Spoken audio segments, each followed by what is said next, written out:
Munisa Rizayeva bir oyda 15 kiloga ozdi. Xonandaning buning sirini oshkor qildi. Assalomu alaykum hurmatli tomoshabin. Kanalimizdan uzoqlashmang. Bizni yo'qotib qo'ymaslik uchun like va obuna bo'lib ketishni unutmang. Sizni qiziqtirgan barcha ma'lumotlarni faqat bizning kanaldan topasiz.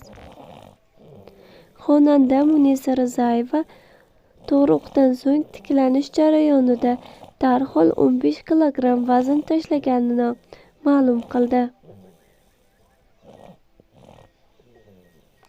Uning qayd etishicha, hozirda kuchli eta otmoqda. Shu sababli qo'shiqchi shakar va bug'doy mahsulotlaridan butkul voz kechgan.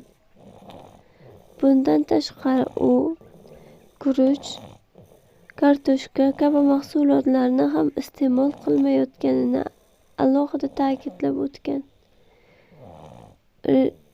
Rizayevaning bugun sababini aniqlik bilan izohlagan.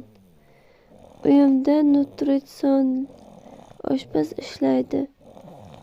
Ular jismoniy holatimni doimiy nazorat qilib, mening organizmim uchun mos bo'lgan ovqatlarni tayyorlab beradi, dedi. Qo'shimcha qilgan u.